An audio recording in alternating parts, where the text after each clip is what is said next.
Hello, people. This is Aisha Adams. Okay, so I know I'm looking strange. I have my glasses on. I can't remember the last time I did a video with my glasses on. This is Teach Tuesday, and today I will be talking to you about how to what we can do to reduce stigma. What we can do to reduce stigma. And this topic was inspired by a video that I saw of a lady, a young lady who killed her child. And I watched the interview and I thought, this is this must be really something, because she had no sense of remorse. She actually described what she did and how she went about it. And being a mother myself, it didn't feel right. It felt as if she was going through stuff that she couldn't even process, and she was going through stuff that she didn't understand, and she was in this deep state of depression that, subhanallah, she couldn't effectively manage it. And as I watched the video, I just thought, you know what, this is what I'm going to do for my Teach Tuesday today. I'm going to talk to you guys about how we can reduce stigma. Now, what is stigma? I don't like to use technical terms. Sorry, I'm trying to get good lightning, so I keep moving back and forth. Okay, so stigma is widespread. It's something that affects us in different areas of our lives. People are stigmatized for being women. They are stigmatized for being having certain views about life. They are stigmatized for being widows. They are stigmatized for being divorcees. They are stigmatized for being single mothers. They are stigmatized for being brave enough to speak about abuse. People are stigmatized for every silly thing that, silly, because I'm like, how can you stigmatize anyone for this? And so stigma is something that is quite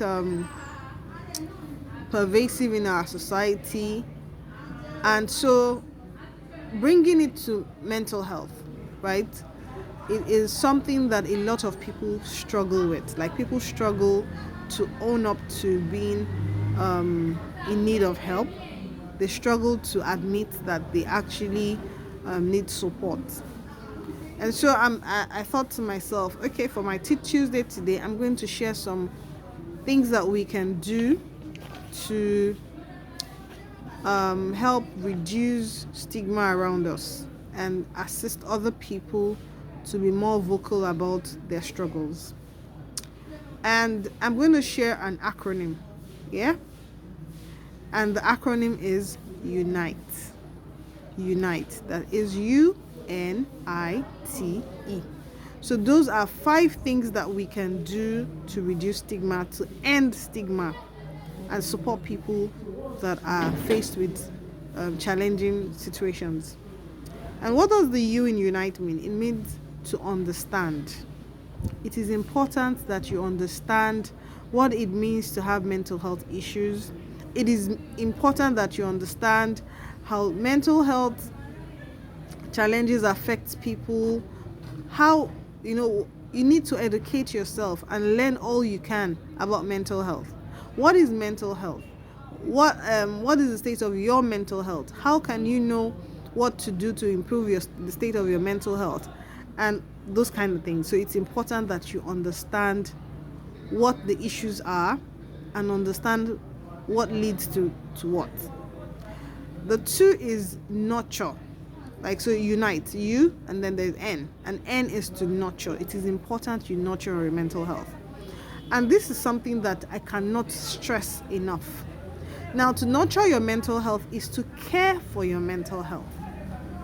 And you need to nurture your mental health as much as you nurture your physical health. In fact, your mental health requires more care. It deserves more care because it's the control. You see, take care of your physical health all you care. your skin regime is on point, your body work is on point, you're eating all the right food, and you are not doing anything to nurture your mental health, you are as good as gone, because your mental health controls the rest of the body. Your mental health controls how you do stuff. And that's why when someone is brain dead, the person is practically not living. The person is not able to function. So when your mental health is not in good shape, it affects every other thing. So you need to nurture your mental health. You need to know what foods you need to eat to help your mental state stay healthy, because caring for your mental health is caring for your emotional and inner self. You need to care for your emotional health. Your emotions impact on your mental state. You need to care about what is going on the inside. We are too focused on the outside. People's hair care regime is so on point. Their nail regime is so on point. Their body work, exercise and all. What mental health, what mental strengthening exercises are you doing? What care are you taking to ensure that you're eating the right foods that would boost your mental health? These are things that they are very important, and it cannot be overstressed. So please nurture your mental health. The I means that you should include others. What does it mean to include others? Now, there are people struggling with mental health challenges, and I want to believe that from time to time you get to see these people, you get to hear about them. How do you relate with them? How do you try to make them feel like a part of a community? They have not suddenly become plagues because they are going through some challenges. Trust me, mental health is not contagious. It is not contagious. So relating with someone who has mental health challenges, who is open about it, doesn't make you become someone with mental health issues. Why are you stigmatizing them? Why are you treating them as if they do not deserve to be related with? Why are you acting, in such annoying ways? I don't even know, for lack of a better word. The things we do to make people feel as if they are not enough, it's so unfair. And so it's important that we work with people. We include those who are struggling with mental health issues, who are open about discussing it, who are working to maintain a balance, that we do not worsen their state by saying, oh, she's in that state. We start to gesticulate, and we start to have body, different kinds of languages of trying to portray to other people that, oh, that person is not okay, don't relate with her, and that is really unfair. So we need to end this attitude of shame and humiliation and treat people as equal, irrespective of whether they're going through mental health struggles or not. Talk. That's T. We need to start talking. Yes, we need to start talking about it, like I'm doing in my Teach Tuesday today. We need to talk about our struggles. If you are struggling with mental health issues, if you are feeling depressed after giving birth, if you are in a low state, you do not need to be all macho. You need to own up and tell people, I am not okay. See, I had a child last year, yeah, right? I had postpartum depression, as I always do, for every childbirth that I have experienced. I was very vocal about it. I came out of the hospital feeling like, oh my god. And I didn't only have postpartum depression, I also had PTSD because I had a traumatic childbirth. I was very vocal about it. I'm like, yo, I have PTSD and I have postpartum depression, and I need to care for myself. And I made sure that I invested time doing that. You do not need to be scared or ashamed of admitting the fact that you have postpartum depression, or you're struggling with psychosis, or you're struggling with. Own your story and be open to educating people about it. Talk about it, blog about it, write about it. Lend your voice to people who are trying to create awareness about mental health issues, because it is real. It is as real as malaria and typhoid and diabetes and cancer. Mental health challenges are real, and it happens to the best of us and to the worst of us. So start talking. And the E in unite is embrace therapy. Yes, therapy is good. You heard it. Therapy is good. There is nothing bad about therapy. In fact, the one who is bold enough to embrace therapy is the one who is courageous. If you are bold enough to say, you know what, I'm not doing well, I need to take up therapy, you are a champion. You are awesome. It means that you take ownership. You're a responsible person, because it is a responsible thing to do. So, how are you going to start interacting with these 5 tips? How are you going to become a mental health advocate and champion? Ensuring that we stop this cycle of shame, which makes people think that they shouldn't talk about their challenges. You hear someone saying, no, and you're looking at her like, how can you be so open about saying that you have mental health issues? It's an illness. You have it. You need help. Ask for it. Embrace therapy. There is no shame in therapy.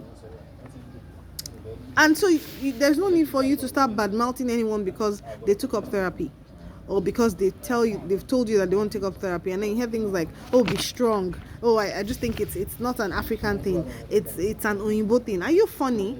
Are you telling me that Africans they're not human beings and they do not suffer mental health issues? Just like the fact that you're African does not stop you from being ill. And so just as you have physical illness, you have mental illnesses too. And so seeing a counselor, seeing a therapist, seeing a coach does not mean that you are not a strong person. In fact, it means that you're a very responsible person. And I applaud you. So please embrace therapy if and when you need it. And understand that, yes, as you embrace therapy, the therapists, the coaches, the counselors who will be supporting you would get paid too. Sorry, I like to say this because just when you go to the hospital, you pay for the services. Therapists, coaches, mental health counselors, and all of these people require that you pay for their services as well. As much as they're happy to support you, they are happy to be paid for their services. And I think that when we start to have more discussions around this, then we would, start to change the status quo of the mental health issues that we're having in our community. We will start to help more people. We will start to I listened to someone say that the mental health challenges we are facing is so on the rise right now, and unfortunately people do not know who to reach out to when they're having those kind of issues. I reached out to a therapist when I struggled.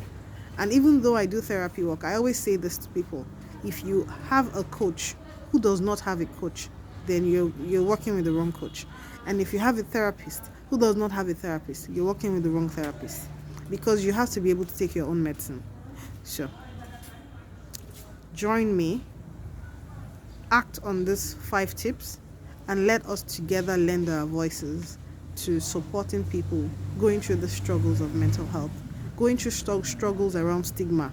Because when we start to educate ourselves, and these 5 tips can be applied to any issue in which anyone is being stigmatized. Educate yourself, nurture self-care, include those people, talk about it, and definitely embrace therapy as much as possible, as much as is needed. Thank you for watching. Take care. See you soon. How are you doing? How has your week been? And I hope that you enjoy the rest of the week. Until next time, take care. Bye for now.